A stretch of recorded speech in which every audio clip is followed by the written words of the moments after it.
pré-candidato à presidência da República do mais novo partido brasileiro, o Partido Missão.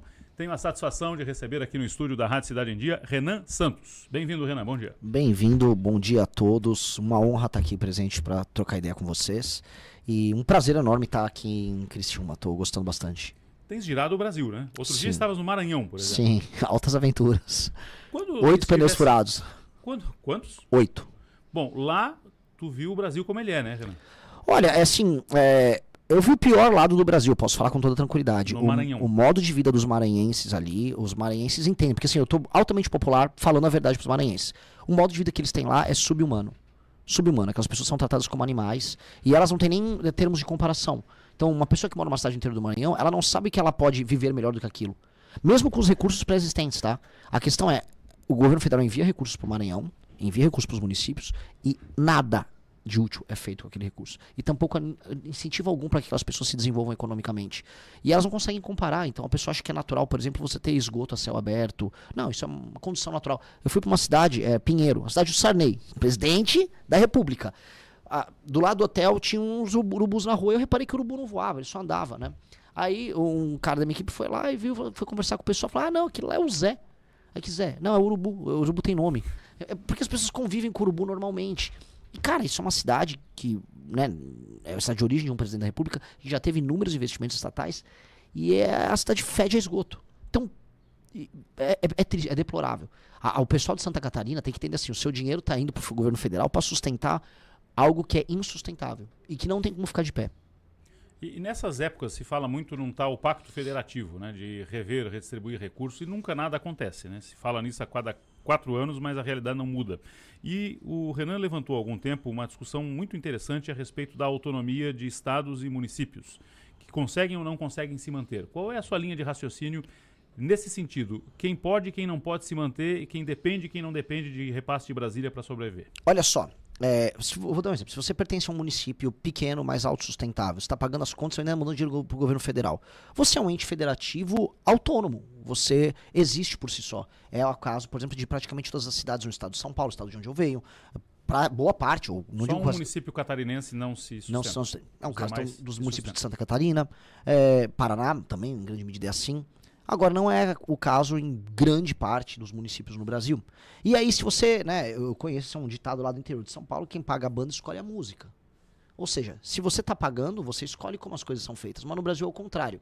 Quem não paga a banda, ou melhor, os estados pouco produtivos do Brasil e os municípios pouco produtivos, eles determinam como é feita a política no Brasil.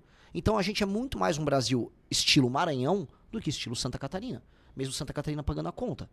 Isso é injusto, isso é um sistema de exploração, porque o modelo político do Brasil, aí a gente vai desde grande parte do período colonial e da formação das oligarquias locais, ele é um modelo extrativista. É um modelo de tirar do Estado, tirar dos recursos naturais, tirar de tudo e jogar para uma elite vagabunda que não tem nenhum compromisso e validação junto à população. Então as pessoas, elas estão apenas na base da pirâmide sobrevivendo para essa elite, e essa elite ela vive como ela quer. Isto é insustentável, e esse é um modelo que tem que acabar. Então, os lugares que são insustentáveis, eles precisam ter indicadores de desempenho. E esse é o ponto que eu quero trazer como uma revolução administrativa no Brasil. Porque a política aprendeu que assim, você pode estar num município insustentável, pobre, com IDH baixíssimo, com pouca segurança e pouco trabalho. Mas se você comprar o voto das pessoas certas, seja dando emprego na prefeitura, 1 milhar de telha num período de eleição, um saco de cimento, ou dinheiro puro e simples, um show do Wesley Safadão, como é muito comum a partir do norte de Minas, você se reelege, mesmo sendo uma porcaria de um prefeito. Então como é que a gente tem que avaliar o prefeito? Muito simples, tem que ter critérios objetivos que infelizmente não será a população avaliar. Então os critérios são metrificáveis: cobertura de esgoto, atividade econômica, que esse tem que ser o principal, aumento da atividade econômica, índices educacionais, índices de segurança, índices de saúde, por exemplo, os atendimentos na UBS. Foi bem, ganhou pontuação, o município inclusive se qualifica para receber mais emendas, para o cara fazer a lição de casa. Foi mal, o prefeito fica inelegível. Ele e o partido dele naquele município, por 8 anos.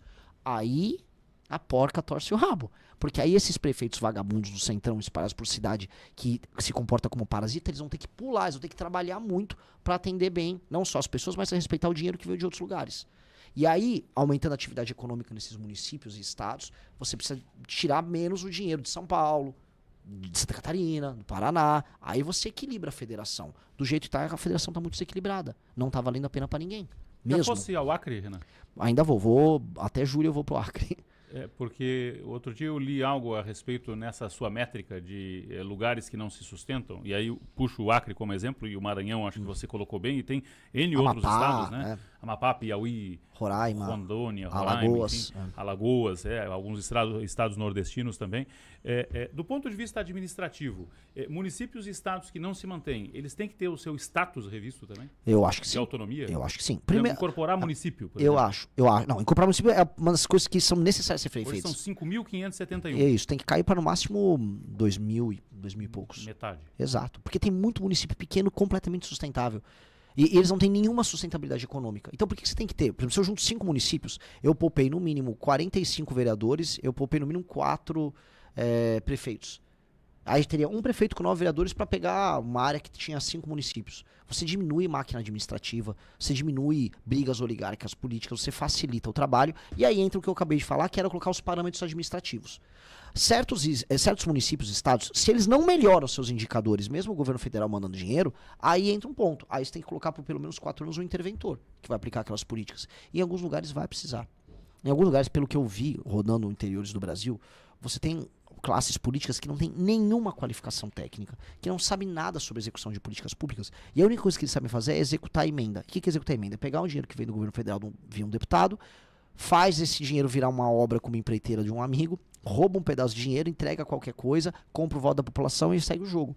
É isso que é um prefeito em pelo menos 1.000 e tantas cidades ao redor do Brasil. Ele não faz nada, ele só administra a emenda dos outros, que é o que virou o trabalho de prefeitar. Então não dá. Não dá, isso tem que ser alterado. Porque isso está quebrando, isso é um dos elementos que quebram o Brasil e que geram esse monte de deputado inútil do Centrão que fica em Brasília achacando qualquer presidente. A função do deputado não tem que ser achacar o presidente. Ele tem que ser votar de acordo com uma matéria. Só que hoje os deputados fazem isso porque tá fácil. Porque basta pegar a emenda, executar, compra o voto da população, elege uns prefeitos inúteis que vivem executando esse dinheiro e, cara, o Brasil não aguenta. Isso precisa ser alterado. Mas se o Renan se torna presidente, vai precisar do Centrão para governar. Como é que Vou, faz? infelizmente eu vou. Como é que faz? Igual a gente pica um elefante e come, né? Por pedacinhos. Então, primeiro eu tenho que tocar minha agenda fiscal para o Brasil sair dessa rota de colisão econômica que ele está indo. Depois eu tenho que resolver a questão do crime organizado. E isso vai me tornar um presidente popular. Isso vai me dar poder político. Especialmente se eu compartilhar as vitórias. Ou seja, se eu libertar o povo do Ceará, as cidades que estão tomadas pelo crime organizado, junto com deputados do Ceará, eles participarem dessa vitória, não participar na grana, que quando o político fala, é para participar de vitória, a gente vai roubar alguma coisa junto. Não, você vai ter o lucro político da gente destruir o crime organizado no Ceará. Mesma coisa com deputados na Bahia, quando a gente fizer isso na Bahia, mesma coisa no Rio de Janeiro. Aí eu aumento meu capital político. E onde eu vou gastar esse capital político? Nessa reforma administrativa que eu estou propondo. Que é uma reforma que seria apoiada por muitos partidos. Muitos partidos gostariam de ter isso porque hoje o jogo é muito fácil. Hoje, para um bom administrador partidário, qualquer um concorre com ele. Porque é muito fácil você ser um prefeito corrupto que compra o voto da população. Se eu torno o jogo mais difícil para um prefeito, apenas os administradores partidários mais hábeis vão vencer. Por exemplo, um Kassab iria gostar desse projeto nosso, enquanto que, sei lá, um Rueda do União Brasil não. Porque um Kassab, ele gosta do jogo mais difícil, o jogo mais complexo, porque ele é mais inteligente. Um Rueda não. Aí eu tenho que dividir para governar. Eu vou dividir o Centrão, separar uma turma, vamos passar essa reforma administrativa, e aí o restante vai pastar. Aí vai ter que se adaptar às novas regras que vão mudar a dinâmica política do Brasil. É isso. E eu entendo que não tem muito o que se fazer. Eu vou ter que negociar com essas... Eu tenho que usar as palavras certas, sabe? Com essas pessoas. O Brasil está endividado. Para muitos está quebrado. Porque o custeio da máquina pública é imenso, só aumenta, a dívida pública só aumenta. Qual é o caminho para salvar essa empresa chamada Brasil da falência, Renan? Para todo mundo que está nos ouvindo, os gastos no Brasil, eles têm gatilhos que vão fazendo eles irem aumentando permanentemente. E boa parte desses gatilhos são constitucionais. Os gatilhos previdenciários, os gatilhos, por exemplo, de reajuste. Hoje saiu uma polêmica na imprensa, porque a Folha de São Paulo disse que o Flávio Bolsonaro pretendia não mais reajustar a aposentadoria mediante o salário mínimo. Ou seja, toda vez que o salário mínimo sobe, a aposentadoria e o BPC sobem. E aí ele correu e falou, é fake news, é mentira. Pô, Flávio, tem que ter coragem, irmão. A real é, nenhum país sério faz essa indexação da aposentadoria com o salário mínimo. Uma coisa é reajustar pelo IPCA de acordo com a inflação, porque aí o valor real da aposentadoria não cai. Outra coisa é eu pegar o aumento de produtividade que mede o salário mínimo e jogar, por exemplo, o BPC. Um cara vai lá, pega um laudo de autismo e ele vai ter o mesmo ganho do que uma pessoa que está trabalhando. o aumento de rendimento. Não, a gente tem que pegar e adequar a inflação, o aumento da inflação. O IPCA serve para isso. E se eu quiser dar um ganho real na aposentadoria, aí eu posso fazer um presidente da República, vou aumentar em tanto a aposentadoria. Mas não ter esses gatilhos automáticos. Os gatilhos automáticos, os gastos brasileiros estão estourando. E o Flávio falou que não vai fazer. Aí ele quer imitar o Milei no discurso. Aqui é o Milei, mas não quer na prática fazer. Porque não é popular falar o que vai fazer na prática. Mas precisa fazer. Mesma coisa, rever no andar de cima, que a gente chama, né, entre os mais ricos, as renúncias fiscais de um monte de empresa picareta amiga do governo. Um monte de empresário picareta amigo do governo. Vai ter que rever Zona Franca de Manaus, vai ter que rever super salários do judiciário, vai ter que comprar essa briga enorme com o judiciário, vai ter que fundir município. O pacote de coisas que vai precisar ser feitas são muito grandes. Só que se a gente faz esse pacote, aí a curva da dívida que está estourando, ela estabiliza e até entra numa leve tendência de queda. Fica previsível, então as pessoas vão saber que o Brasil não vai dar calote, e aí o Brasil, não tendo fama de caloteiro, ele vai poder baixar a Selic. Baixou a Selic com juros mais baixos, aí o Brasil entra em rota de crescimento econômico e eu posso até baixar imposto. Esse é o jogo. Esse é o jogo bom que a gente tem que fazer. Só que a gente tem que avisar. População, eu vou ter que fazer essa reforma aqui. Você quer que seu dinheiro valha alguma coisa? Você quer trabalhar o dinheiro seu sobrar no mês? Você não quer pagar uma taxa de juros bizarra? Você não quer pagar imposto tão alto? Então eu vou ter que fazer essa reforma. Foi o que o Milei fez. O Milei não mentiu para as pessoas. E eu também não estou mentindo. O Flávio lá fica só nesse papo. Não, eu não vou. Então você não vai fazer nenhuma reforma econômica. Eu juro pra você, eu não quero ficar criticando o cara, porque a gente critica o Lula. O Lula fica aumentando imposto, fica rolando pra lá e pra cá com mentirada. E essa porcaria desse modelo do arcabouço fiscal do Haddad só nos rendeu isso. A diminuição de competitividade e aumento de imposto. O Flávio fica falando, eu vou fazer uma tesourada. O que é uma tesourada? É quando ele vai falar, não, mas entra no detalhe. Não vou falar. Aí também é fácil. Aí é fácil. Então é a garantia sou Joe. Ô, Renan, o que fazer em relação, já que citasse a Previdência, né? A Previdência tem salvação no modelo atual, porque quem hoje está trabalhando, contando com aposentadoria amanhã depois, anda com cada vez menos esperança que vai conseguir se aposentar. Não, o modelo previdenciário nosso é um modelo falido. Ele é, eu repito para as pessoas que estão nos assistindo, o modelo previdenciário nosso é um modelo falido, é um modelo de partilha e cheio de... que não é apenas de partilha geracional, do tipo a pessoa mais nova paga a aposentadoria do mais velho. É um modelo de privilégios. Então algumas pessoas vão ter aposentadorias maiores e vão precisar trabalhar menos, especialmente as do funcionalismo, especialmente as do alto funcionalismo. E o resto da população vai ter que pagar. Também há uma parte da população hoje que não está arrecadando nada. Ela está hoje vivendo às vezes de bolsas, auxílios e vai querer se aposentar em algum momento. E aí? E aí, como é que vai fazer? Essa conta vai cair no colo dos mais jovens. E é por isso que os mais jovens, eles estão indicando voto na minha pré-candidatura. Porque eles estão falando, cara, a gente precisa ver uma solução. Na reforma fiscal que a gente está fazendo, a gente está endereçando a questão previdenciária novamente.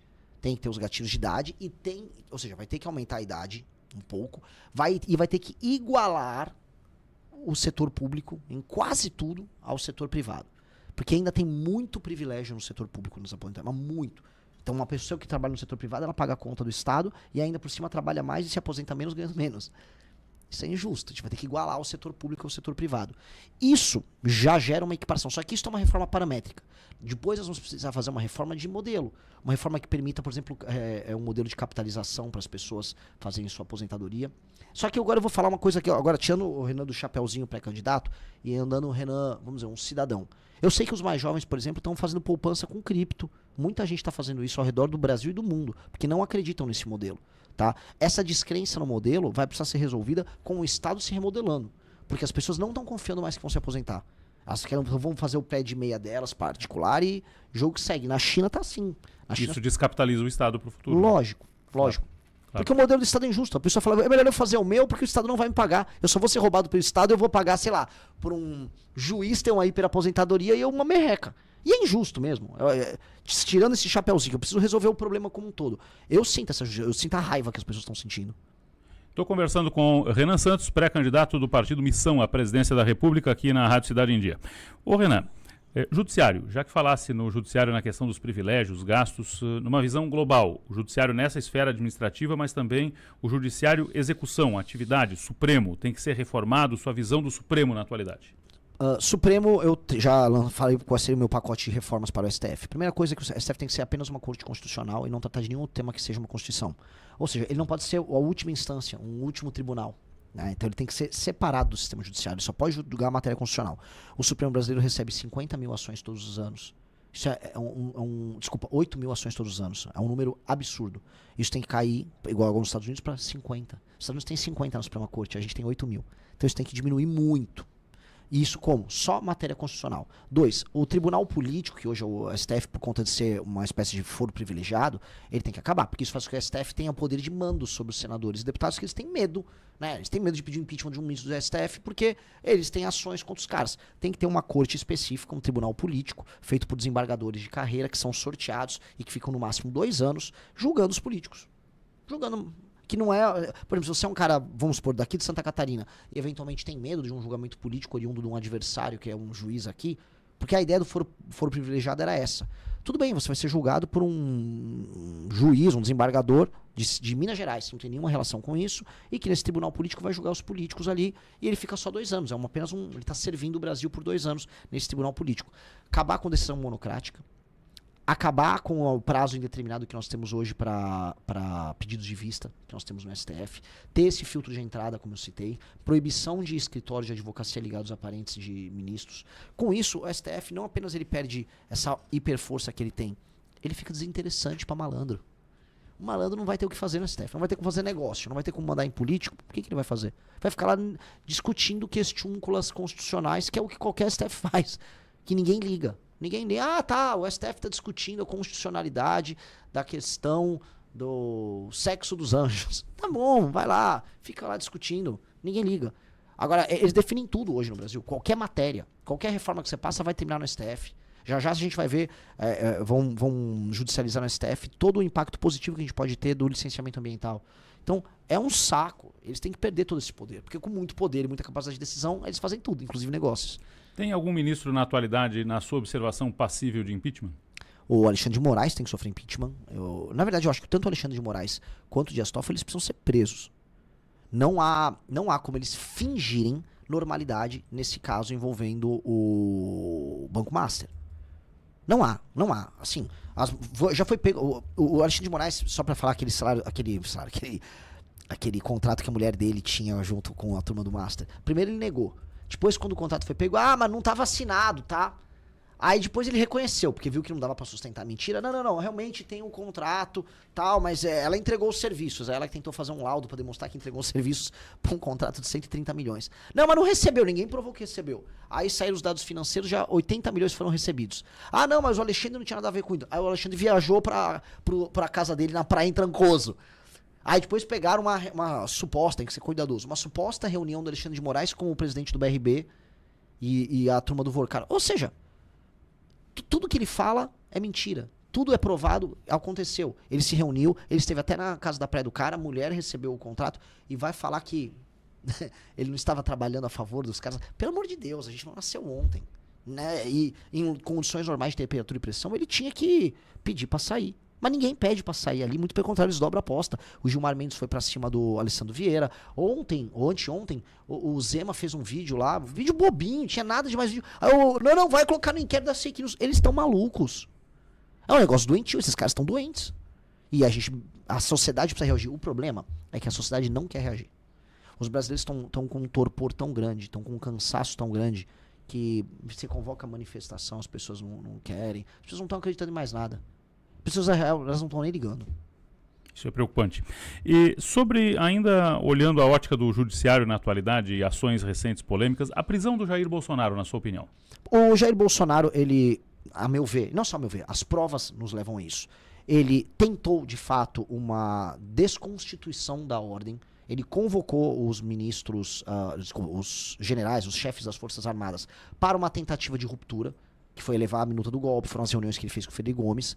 Só que o processo contra ele, esse é o problema de tudo, ele é eivado de nulidades. Como o processo com aquelas pessoas que foram presas no dia 8 é eivado de nulidades. E quando eu falo disso, eu não estou falando do dia 8. O Bolsonaro tentou fazer o dia 8. Eu acho que não tem relação do Bolsonaro com o dia 8. O que teve são as coisas que aconteceram antes do dia 8. E o Bolsonaro vai ter... Até agora ele não deu uma explicação. Por que a equipe dele, o Mauro Cid, ficou mandando aquelas informações falsas para influenciador divulgar, dizendo que a urna foi fraudada, o que fez um monte de gente ir para frente de quartel pedir intervenção militar, um monte de gente aqui em Santa Catarina. Ele nunca explicou por que o Mauro Cid estava mentindo e mandou as pessoas seguirem um laudo falso vindo de um argentino picareta. Por que fizeram isso? Por que foi conversar com os chefes das Forças Armadas? Qual é o intuito dele com isso? E isso até agora eles não explicaram. Então, no mérito, o Bolsonaro tem muita coisa a responder. E no mérito, eu acho que a equipe central dele tentou e trabalhou para uma tentativa de golpe de Estado. Isso não tem nada a ver com o dia 8. Agora, na forma, é eivado de nulidade. Então, eu defendo, como a gente defendeu no Congresso com o Kim Kataguiri, a dosimetria. E ainda tem um outro elemento. O Bolsonaro está muito doente. Quem conhece um pouco em torno dele sabe que ele tá mal. Pô, no mínimo, dá a prisão domiciliária, diminui a pena do cara. O cara tá muito doente. E eu falo isso aqui que eu sei que eu perco o voto falando isso. Porque as pessoas querem assim, não, ele é um herói nacional, solta ele. Especialmente em Santa Catarina. Eu não acho que ele é herói nacional nenhum. E eu acho que as pessoas têm que ser responsabilizadas por seus atos. Inclusive, a característica distintiva do povo daqui e de uma pessoa conservadora é achar que as pessoas têm que ser responsáveis pelos seus atos. Quem, por exemplo, no dia 8, por mais que eu não ache que... Parece que eu acho que aquelas pessoas caíram numa armadilha. Aquelas pessoas invadiram, de fato, o Congresso, invadiram, de fato, o STF, invadiram os prédios nacionais, o Palácio do Planalto, e quebraram tudo. E não é invadir um prédio de um governo federal em qualquer nação do mundo da cadeia. E aí elas vão ter que ter uma punição. Agora, com um processo justo, com direito de defesa. Você teve julgamentos quase coletivos ali, você teve audiência coletiva, o que é uma coisa que você faz em período de guerra. Então, tem que ter uma dosimetria, as penas têm que ser menores, e isso vai ter que vir do Congresso, porque isso está tudo tão errado, o processo como um todo, que apenas, vamos dizer, um ajuste, um freio de arrumação, resolve esse assunto. Renan, você fez parte daquele Brasil que apostou no Bolsonaro? Você votou no Bolsonaro na outra? Não? Eu votei no Bolsonaro em 18. Em 18. Mas eu nunca tive otimismo com relação ao Bolsonaro. Não? Eu conheci o Bolsonaro antes. Eu sabia que ele era um cara problemático, eu sabia que ele era um deputado preguiçoso. Aquele papo, não, ele era isolado. Cara, o deputado Kim Kataguiri do nosso partido também é isolado e ele passou um monte de projeto. Eu percebia que havia algo de muito estranho na forma como ele conduzia o grupo político dele. Sempre foi um cara difícil de lidar. E sempre foi um cara do centrão. As votações dele dão conta disso. Mas tudo bem, era um processo que estava rodando. O Paulo Guedes tinha aparecido. Poxa, depois veio o Moro quando ele entrou. Havia um otimismo no ar e a gente queria apoiar esse otimismo. Só que aí aparece o escândalo da rachadinha, aparece as traições recorrentes que ele fez, as nomeações dele ao STF, a destruição da Operação Lava Jato, a não defesa da prisão em segunda instância, a não defesa do pacote anticrime do Sérgio Moro. Isso eu tô falando em 2019, tá? Eu nem foi em 2020, eu não vou entrar em todas as discussões malucas que a gente teve no período da pandemia. Malucas, discussões sem nenhum sentido. Tô falando só 2019. E aí nós fizemos oposição aos erros que ele cometeu, erros de intenção. E aí nós fomos cancelados. Vocês são cansados porque vocês têm que apoiar o Bolsonaro mesmo quando ele erra. Entendi, eu não tô aqui pra isso. Se o Bolsonaro errou, eu vou falar que ele errou. Mas não, as pessoas querem que você seja igual um petista. Você tem que puxar o saco e calar a boca. Eu não tô aqui pra calar a boca. Eu não nasci pra isso. E eu acho que os brasileiros não nasceram pra isso. Isso é mentalidade de escravo. A gente não pode ter mentalidade de escravo, tem que ter mentalidade de senhor, de uma pessoa dona de si que tem direitos. Então, assim, se no mandato do Jair Bolsonaro, o Ministério da Educação tinha um escândalo envolvendo pastor, Bíblia e barra de ouro, um escândalo lá de 2021 para 2022, eu não vou falar do escândalo. Eu vou fingir que não aconteceu porque ele é de direita? Pô, a gente tem que ter decência nessas coisas. Né? E eu acho que tá faltando essa decência no geral na direita. É tudo muito oportunista. Em 22, você fez o quê? Em 22, eu votei nulo. Você anulou o voto? Eu anulei o voto.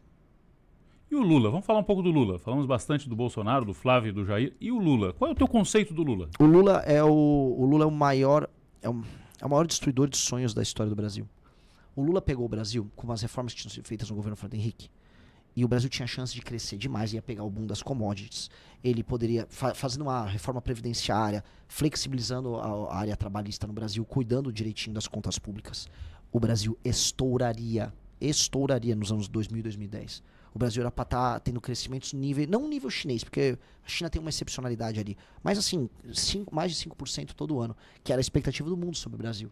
O Lula optou por ser populista. O Lula não endereçou questões envolvendo favelização, não endereçou questões envolvendo investimentos em infraestrutura. O PAC sempre foi uma mentira, foi um grande escândalo de corrupção. Ele não endereçou o aumento da competitividade. Ele não enfrentou o crime como deveria enfrentar.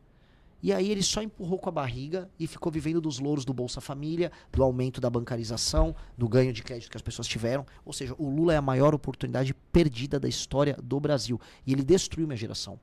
O Lula é um inimigo geracional do Brasil. E nós estamos vivendo as consequências do lulismo até agora. E o lulismo era para ter sido destruído quando? 2016 e 2018, quando a Dilma tomou o impeachment e ele foi preso. Essa história tinha que ser encerrada ali. O PT como força política do Brasil tinha que acabar.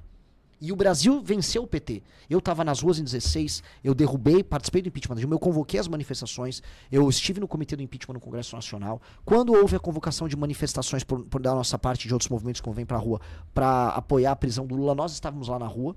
Só que ele voltou. Aí a pergunta é, por que ele voltou? O governo do Lula ter retornado ao poder no Brasil é sintoma de um erro que foi feito pelo Brasil antipetista. Porque o Brasil antipetista, antes do Bolsonaro, venceu o PT. A gente derrubou o PT. A gente fez as maiores manifestações do mundo, a gente convenceu o Congresso, fez o impeachment, o Lula foi pra cadeia. Por que ele voltou? Porque esse ciclo começou em 2003, com a vitória dele em 2002, e termina em 2016 com o impeachment. Era pra ele não voltar. Ele voltou por um erro que o Brasil cometeu, que tem a ver com a pergunta anterior, o apoio cego que nós fizemos aos erros do Bolsonaro. Se a gente não tivesse apoiado cego o Bolsonaro e falado, não, a gente vai apoiar a Lava Jato, não vão desmontar a Operação Lava Jato, o Lula estava preso. O Lula estava preso, o Cabral estava preso, todos os operadores daqueles escândalos estavam presos. Mas não, o Brasil falou, não, o Bolsonaro tem um plano, precisamos salvar o Flávio Bolsonaro da rachadinha. Mas deixa eu voltar ao PT, porque assim, o PT voltou ao poder por causa desses erros. O PT retornou agora e ele não tem nem projeto. Tanto que o Lula ganha falando de picanha. Não tem. Qual é o projeto do Lula? Não tem. Eu fui pro Ceará e aí lá tinha uns radialistas. Igual eu tô dando entrevista pra você, tinha uns radialistas petistas, né? Aí eles. Mas Renan, mas o Lula tem um grande projeto. Eu falei, qual?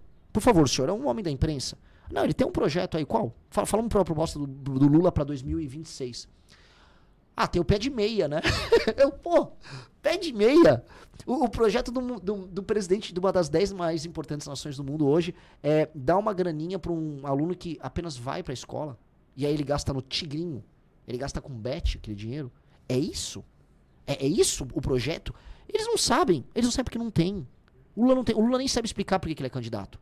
Aí ele tá assim, agora eu vou te dar um botijão de gás. Não, agora eu vou te dar uma conta de luz. Ou seja, ele fala que as pessoas estão melhorando de vida, só que as pessoas não têm nem gás pra cozinhar, nem luz pra ligar o chuveiro elétrico da casa delas. As pessoas estão muito pobres. O Lula representa, vamos dizer, esse Brasil velho, uma esquerda velha latino-americana que deu errado em todos os lugares e que está sendo superada em toda a América Latina. Tirando o México, porque os mexicanos são malucos. Os mexicanos estão elegendo uma maluca lá, botaram uma maluca. Tirando isso, na América do Sul, estão tirando todos eles, porque é um fracasso. A esquerda latino-americana é um câncer, é um desastre. E aí o Lula tá aqui por conta disso. Agora tem uma notícia boa, indo do Maranhão. Eu fui no Maranhão, fui no Rio Grande do Norte, fui no Ceará, e as gerações mais novas estão deixando de apoiar o PT. Elas perceberam a mentira. Por quê? Um menino novo, a mãe dele até tá no Bolsa Família, ele pode até estar no Bolsa Família, um cara de 25 anos, só que o celular dele é roubado. Vão levar o celular dele. O tráfico de drogas chegou na cidade dele, ele não tem emprego. Ao mesmo tempo ele entra no celular dele, vai ver o que tá acontecendo no resto do Brasil e fala, mas existe um outro Brasil que tá funcionando.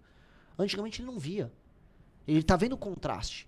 Aí essas pessoas querem um Brasil diferente. É por isso que o Lula, eu comecei a receber vários ataques do petismo, porque o lulismo descobriu, saiu até uma matéria no Metrópolis, que eu estou roubando o eleitorado jovem do Lula no Nordeste. Aí as pessoas me atacaram no Nordeste. É por isso que eu voltei pro Maranhão e falei, então eu vou no coração do Lula, não é no Maranhão que você é mais votado? Eu vou tomar teu eleitor lá. E fui lá e eu mostrei para as pessoas que o lulismo é uma porcaria, que o centrão é uma porcaria, e as pessoas estão acreditando. Então tem uma fadiga de material no Nordeste. E o Lula tá começando a morrer lá. Ao mesmo tempo, uma coisa para os catarinenses se preocuparem aqui, tá? O petismo aumentou aqui. A esquerda aumentou aqui no estado. E não foi só por causa de imigração, não. Os mais jovens, até por oposição aos pais e oposição à linguagem do bolsonarismo, foram à esquerda. Uma parte que ficou à direita hoje é MBL, Partido Missão, e outra parte foi pra esquerda. Mas lá pro Norte e Nordeste vai dar pra virar o jogo, especialmente agora no Nordeste. Eu tô muito, muito focado em tirar os eleitores do PT dele lá do Nordeste. O Partido Missão coliga ou não? Olha, sendo cabeça da coligação, eu não teria problema em coligar, dependendo do partido naquela região, né? Se pedir para eu coligar, por exemplo, com os partidos do Centrão no interior do Maranhão, você tem que me levar preso daqui, né? Não existe uma coligação que funcione com esses caras lá. Agora, em outros contextos, pode ser. Te pergunto isso porque as pessoas no nosso chat aqui, no Interativo, nas redes, estão dizendo o seguinte: queremos ver o Renan no debate, queremos ver o Renan debatendo com o Lula, com o Flávio, com o Zema, com o Caiado, seja lá com quem for. Só que hoje, em tese, não estarás nos debates, certo? Não vejo assim. Eu acho que tem uma chance muito considerável de eu estar nos debates. Eu tenho que fazer o que eu estou fazendo, continuar rodando o Brasil, sendo sabatinado pela imprensa. A imprensa, ela, assim, eu sendo um partido que ele surgiu agora, A imprensa não é obrigada a me colocar no debate, mas a imprensa pode escolher me colocar no debate. Para escolher, em geral, ela vai avaliar duas coisas. Se esse candidato não é um idiota, tipo um candidato de zoeira, ou um candidato daqueles partidos que só existem nominalmente. O Padre Kelmon era zoeira, por exemplo? O Padre Kelmon era um candidato de zoeira. Ele tava lá ele era uma espécie de Robin do Batman, do Bolsonaro. Ele ajudava o Bolsonaro ali. Todo mundo faz isso, todo mundo tem seu candidato auxiliar. Vai ter nessa eleição Robin do Batman? Vamos ver, né? Espero que não. Ficaria muito. Assim, o PT. Sabe que já te acusaram disso, né? De quem? De ser. Pois é, eu quero entender também, mas já disseram, tá aí, ó, Robin do Batman. Mas não é, né? Pelo amor de Deus, pelo amor de Deus. Não, olha, antes ser crista de galo do que rabo de cavalo, tá? Eu nunca vou ser auxiliar de ninguém. Eu prefiro ser crista de um galinho aqui do que um rabo de um cavalão. Eu vou construir o nosso projeto. O Lula é pior que o Bolsonaro? O Lula e o Bolsonaro, eu comparo o seguinte: você prefere morrer pegando ebola ou sendo atropelado por uma carreta? Muita gente fala, eu prefiro morrer atropelado por uma carreta. Não, o ebola é melhor, um vai ter diarreia, outro vai se espatifar. Os dois são inadequados para um país que precisa ser uma das 5 maiores nações do mundo. Porque o Lula fez campanha falando o seguinte, olha, se eu perder, o Bolsonaro fica. E o Bolsonaro, se eu perder, o Lula volta. E ninguém explicou assim como é que o Brasil vai ser, nos próximos 30 anos, uma nação independente e poderosa que vai sentar com China, Índia, Rússia e Estados Unidos na mesa para definir o que importa no mundo. Porque esse é o papel do Brasil. O Brasil... nesse sentido, carece de um sonho, de uma proposta. E aí esses caras chegam ao poder, se juntam com o Centrão e participam dos mesmos escândalos. Quando eu pego o escândalo do Banco Master, virei especialista em Banco Master. Se for entrar no detalhe, ele começa com o PT da Bahia, o escândalo, que é o que era de sexta. É um produto que é surgido com o PT da Bahia. E aí ele cresce nacionalmente dentro do governo Bolsonaro, através do lobby feito com Ciro Nogueiras e gente daquele governo. Houve um decreto de 2022 do João Roma, que estava no governo Bolsonaro, uma MP, que aumenta a possibilidade de descontos em crédito consignado, que aumenta o crédito sexta. Inclusive a CPI do INSS checou isso. Esses descontos malandros que estavam acontecendo rolaram em cima também de uma MP que saiu do governo Bolsonaro. No governo do Tarcísio e no governo do Ratinho, tô falando agora de direita, né? O Tarcísio como consequência do Bolsonaro, rolou ali uma privatização de EMAI envolvendo Nelson Tanuri e a turma do Banco Master, que até agora não dá para explicar. Tá? Assim, aquilo é bem criminoso. Aquilo é parte integrante do escândalo do Banco Master. Isso é a parte que concerne o bolsonarismo. Aí, agora a gente vê lobby dentro do governo Lula, da parte do Banco Master, ministros do governo Lula, que foram ministros do STF, como o Lewandowski, recebendo dinheiro do Banco Master. O Guido Mantega claramente recebia um contrato de consultoria para, vamos ser sinceros, vou tomar processo, mas para supostamente abrir acesso ao Vorcar ao Lula, né? Porque ele, inclusive, apresenta o Vorcar ao Lula. E então, o que eu quero dizer? Certos escândalos de corrupção aconteceram nos dois governos. Os mesmos escândalos. Então eu vou ficar diferenciando? Não, o Brasil precisa de algo muito diferente. Muito diferente. O PT aparelhou o STF, o Bolsonaro queria usar as Forças Armadas a favor dele. É sempre a mesma coisa. Só muda o estilo, entendeu? Um aparelha via Forças Armadas. Como foi o caso do Bolsonaro, quis usar a Polícia Federal para proteger ele, a turma dele e perseguir inimigos. Eu fui perseguido pela BIM do Bolsonaro. O Kim Kataguiri, que é nosso deputado, foi de maneira ilegal monitorado pela BIM. Coisas de regime venezuelano. O Bolsonaro fazia. E o PT, mesma coisa. No impeachment da Dilma, a gente foi descobrir, a gente também foi monitorado pela Dilma. Então é assim, é só, mas um é verde e amarelo e outro é vermelho. Eu não quero escolher nenhum dos dois, porque acho que dá pra gente escolher coisas melhores. Dá pra gente destruir o crime organizado, coisa que nenhum dos dois fez. Dá pra gente fazer, finalmente, grandes reformas que melhoram a economia brasileira, como nenhum dos dois fez. Dá pra olhar assim, o Brasil vai precisar ter uma bomba atômica nos próximos 30 anos. És a favor? Total. Porque, olha só. Por quê? De maneira clara. Pensa a seguinte coisa. Pegue as nações com os maiores territórios do mundo, tá? Vamos pegar Rússia, Índia, Estados Unidos, Austrália, China, vamos botar a União Europeia e Brasil. Desses todos, apenas Brasil e Austrália não tem bomba atômica. Aí população. Aí você vai ter Brasil, você vai ter Rússia, vai ter China, com populações de mais de 150 milhões de habitantes. No fundo, tirando um ou outro país, tipo Indonésia ou países lá da África, tipo a Nigéria que está crescendo a população, você vai ter a Rússia, a China, o Brasil, os Estados Unidos, a União Europeia e a Índia, tá? Isso também contando que tem o território. E aí, quando for país, território e PIB, no fundo, as únicas nações que têm PIB alto, população grande e território grande são Rússia, a União Europeia, China, Índia, Estados Unidos e Brasil. Qual desses únicos 6 que não tem bomba atômica? É o Brasil. Qual um dos únicos 6 aqui que não é levado a sério na política externa internacional? Política externa internacional, eu fui redundante, política externa, o Brasil. Então, assim, o Brasil é o bobo do jogo. O Brasil é o bobo do jogo, ele tem muito recurso natural, tem as tais terras raras, tem água, terra agricultável, sol, tem a Amazônia, tem uma reserva genética gigantesca, está logisticamente muito bem colocado para o mundo que vai viver o sul global nesse próximo século, e não tem bomba atômica, não se protege, não tem fronteira protegida. Eu cruzei a fronteira com a Argentina e não existe fronteira. Eu vi. Se você for para Roraima agora, os venezuelanos entram e saem como quiser. Roraima hoje é venezuelana. Roraima foi tomado. E a gente ainda paga Bolsa Família pros caras. Isto é um país soberano? O Lula fala que é. Esse canalha fala que o Brasil não é soberano. Inclusive, partes do território brasileiro são tomadas pelo tráfico, que já é internacional.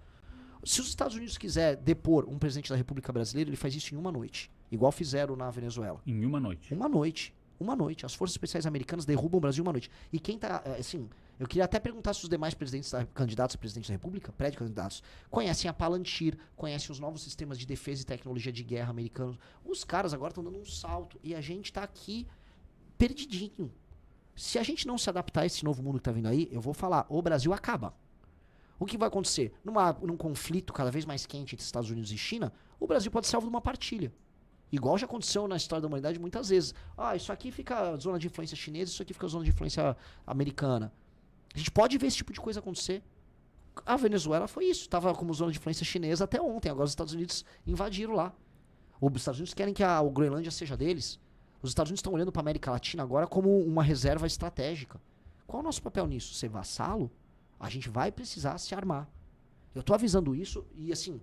Tô avisando igual o Churchill avisava pros ingleses na véspera da Segunda Guerra Mundial. Vamos precisar se armar, esse Hitler que tá aí vai dar problema. O Enéas tinha razão? Sobre bomba atômica, sim. O Enéas era um soberanista. Eu posso discordar pontualmente em alguns elementos de política econômica, tal dele. Dito isso, tem uma questão que nos une. O Enéas era um soberanista, ele acreditava num papel... Te inspira nele, Renan? Nesse ponto, com certeza. Porque tu fala rápido, tu só não fala alto que nem ele, mas tu fala rápido. Falar mais alto, isso, né? Isso. Não precisa, tá bom assim.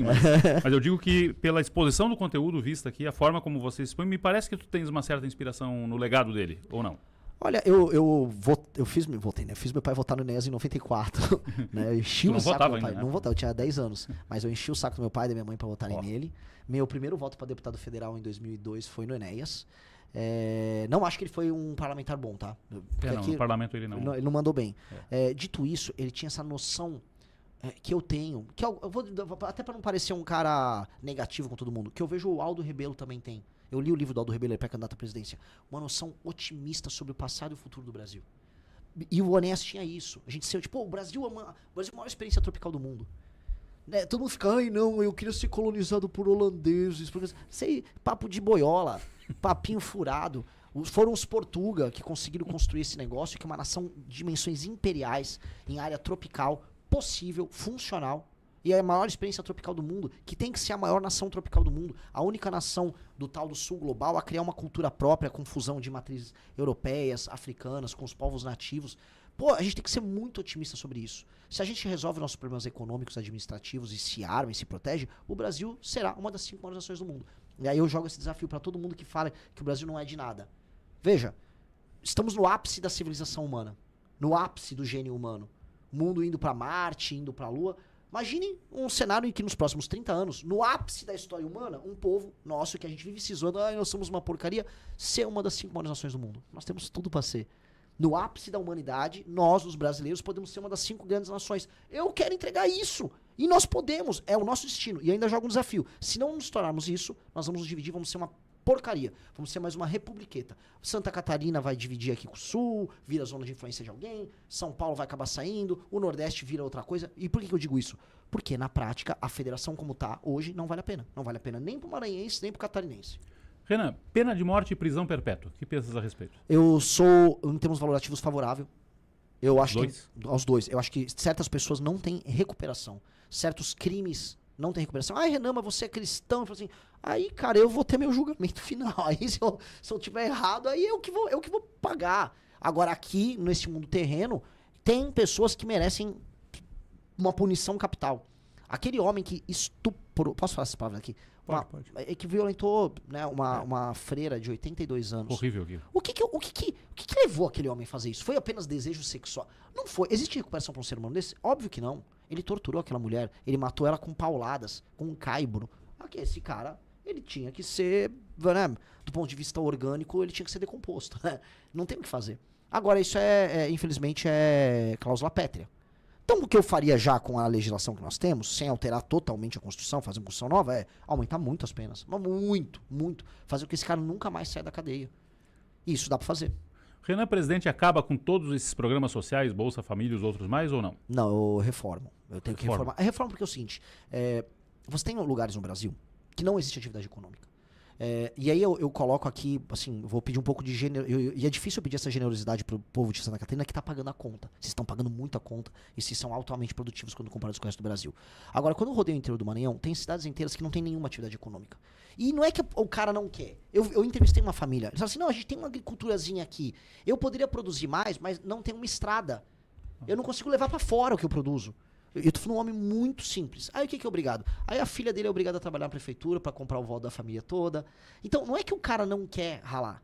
Aquela pessoa acaba tendo que depender do Bolsa Família pra subsistência. Se eu corto isso agora, duas coisas vão acontecer. Essas pessoas vão migrar para cidades grandes, vão morar numa favela, vão migrar inclusive pra cá. 2, essas pessoas vão perder o mínimo de dignidade que elas têm. Eu quero que essas pessoas dependam do Bolsa Família? Não. Eu tenho que fazer uma transição. Primeiro, cortar fraude. Segundo, ir nessas cidades e oferecer para todo mundo que é saudável e funcional frente de trabalho. A pessoa vai para uma frente de trabalho. Ó, não tem estrada, não tem rua, o governo federal junto com o governo municipal vão pavimentar isso aqui tudo. Você vem trabalhar com a gente, vai ganhar mais do que no Bolsa Família. Chamar as pessoas para participar disso. Botar essas pessoas para trabalhar. Porque aí, o cara aqui de São Paulo, Santa Catarina, ele vai ver e falar, pô, peraí, meu dinheiro tá custando ainda caro, mas meu dinheiro tá valendo alguma coisa. Porque o que não dá é pra uma pessoa receber sem fazer nada. E terceiro, aí sim, você botar uma política de metas que conte para o administrador público a redução de número de pessoas em bolsa. Aquele município vai receber mais dinheiro do governo federal caso o número de pessoas nas bolsas diminua. Isso é um critério de avaliação. E aí, com esse critério de avaliação, a gente vai fazer com que o prefeito foque em fazer empresas se instalarem ali, as pessoas empreenderem mais, não dependerem dos auxílios, para a prefeitura ter mais recursos. Esse é o jogo de estímulos. Tá? Para que no longo prazo a gente não dependa tanto de uma coisa como Bolsa Família. Agora, eu não sei se eu estou me alongando nas respostas, me corrija, por favor. Há um problema, e eu vou jogar aqui, é um problema que vai chegar para vocês aqui de Santa Catarina, eu vou colocar gente lá de São Paulo, que minha família é de São Paulo, para todo mundo, e vou botar o problema aqui na mesa. A inteligência artificial tá vindo aí, e aí você vai começar a ver empregos em massa desaparecendo. Muitas pessoas vão conseguir se adaptar, outras não. E aí a gente vai começar a ver pessoas de classe média precisando de auxílios. É um mundo novo que tá vindo aí. Pra gente sobreviver a esse mundo novo, o Brasil vai precisar investir muito em tecnologia. Mas muito, muito. E hoje isso não existe, né? Então, algum presidenciável tá falando isso? É a pergunta que eu deixo. A gente vai precisar. Marcos para startups, marcos regulatórios, trazer data center pro Brasil, só a gente tem energia barata. Ou seja, tem muita coisa a fazer aí pra esse problema não atingir as pessoas que hoje são produtivas. Renan, bom te receber aqui, desejar sucesso, uma boa jornada pelo país, uma boa campanha e que o Brasil se salve disso tudo. Muito obrigado, Renan. Muito obrigado, espero não ter assustado as pessoas aqui. A repercussão tá muito boa aqui, viu? Mas eu prefiro falar a verdade sempre. Inclusive falar assim, ó, tá errado isso, tá errado aquilo. Como eu prefiro ser sincero e você não gostar de mim do que você gostar de mim sendo enganado. Essa é a minha regra.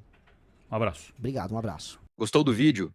Deixe o seu like, inscreva-se em nosso canal e compartilhe com os amigos. Nos vemos no próximo vídeo.